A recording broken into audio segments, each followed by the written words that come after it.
that you were diagnosed with COPD about 5 years ago. Yes, ma'am. It's timely that the three of us are talking today because November is COPD Awareness Month, and I think that's important for our audience to know. Yes, ma'am. Yes, it is. As we know, COPD, and I want to spell that out, chronic obstructive pulmonary disease, because people who are in the health field and people who have the disorder tend to say COPD, but we ought to also be sure that people know that it's a chronic disease of the lungs that involves the chronic bronchitis, or emphysema, and that 24 million people in the U.S. have it, and many people who have it don't know that they have it and wait a long time before they get a proper diagnosis. That is true. That term obstructive means that there's a blockage of airflow going through the lungs. And I understand, Dr. Mannino, that many people with COPD are underdiagnosed, under-evaluated, and undertreated.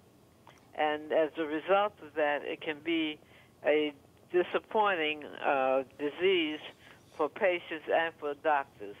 But fortunately, we are here to educate people today and be sure they know more about it. Dr. Mannino, what are the key symptoms of chronic obstructive COPD? Well, Dr. Goodwin, the key symptoms are shortness of air or shortness of breath, wheezing, cough. Particularly as people get older, sometimes these symptoms are attributed to merely getting older. In addition, people can have period of times where things get much worse, where then they're where it feels like they feel like they have an acute bronchitis and they're coughing and spitting up a lot of stuff from their lungs, and we call that an exacerbation. And these are the typical symptoms that patients may have, but every patient is different. And I've seen some patients where sometimes their main symptom is just fatigue, where they just feel tired all the time, and they may not be able to explain it. And what causes it? I think it's caused by a number of different things. And the easiest answer is that you just don't have enough air and oxygen getting into your body, and that causes symptoms. But a lot of it is related to various blockages within the airways, either with mucus or sometimes just from damage to the lungs, either the airways of the lungs or the what we call the outlying parts of the lungs. That ultimately the lungs can't do what they're supposed to do. Right. Is smoking the main cause?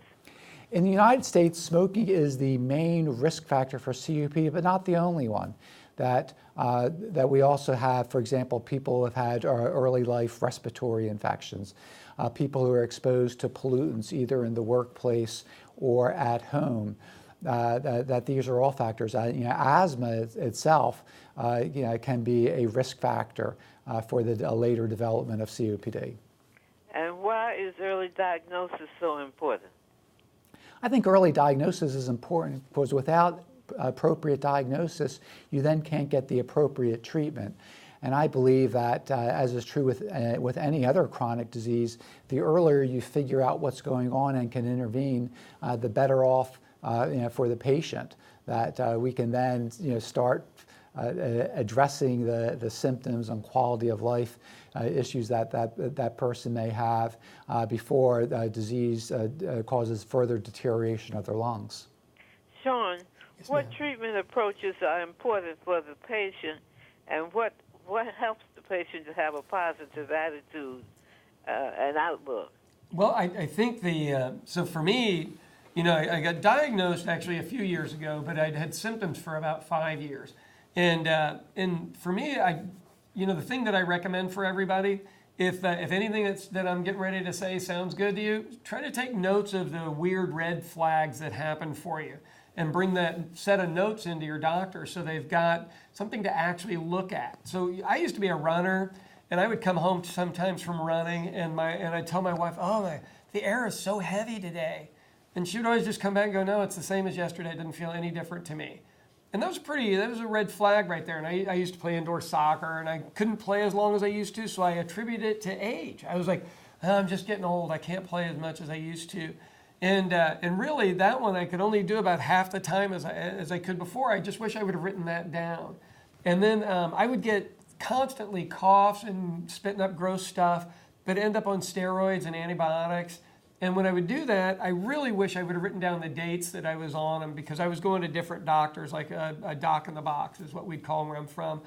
So a different doctor would see them. So I didn't have a list. And so when I would go to see the doctor, I'd try to remember all that in 2 minutes, and there's no way I could remember it. And it would have made for an easier diagnosis if I had had all that stuff written down. Okay, I see. And Dr. Mannino, what would you say is the important thing that the doctor needs to be focused on in working with the patient? I think doctors need to, the average doctor visit is very brief anymore. So I think it's important for the patient to be well prepared, coming in. And if they think they may have COPD, to actually sort of have that frank discussion with their physician, and certainly patients who have a diagnosis of COPD or who may be at risk for COPD because of the symptoms they have should have that assessed by having a lung function test. So that is clearly important, and then to have that appropriate discussion with their physician or healthcare provider that looks at potential interventions and how to best treat this disease, because COPD is preventable and treatable. Our goal in COPD is not only to add years to patients' life, but to really add more life to their years. Because many of my patients with COPD, even though their lungs are much less than what they should be, they are still able to lead very full lives and do many, if not all, of the things that they were able to do prior to their COPD diagnosis. I'm just making a note of that. I've made 2 keynotes. First, Sean says, be sure to take notes and write things down, and then be able to discuss them with the doctor, no matter which doctor you're seeing. And, of course, I'm sure it's important to see a doctor who specializes in pulmonary disease once you have the diagnosis. And also, Dr. Mannino, you say add more life to your years, not just more years to your life. Absolutely.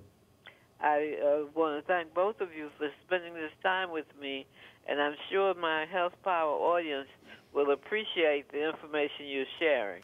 Well, thank you, Dr. Goodwin. Yeah, and as a parting note, if they have additional questions, I would recommend that they go to the COPDfoundation.org website, where they can find lots of good information and access to various communities of patients with COPD, where people get helpful hints on how to best manage their disease. So let me repeat that. That's the COPDfoundation.org. Yes, ma'am.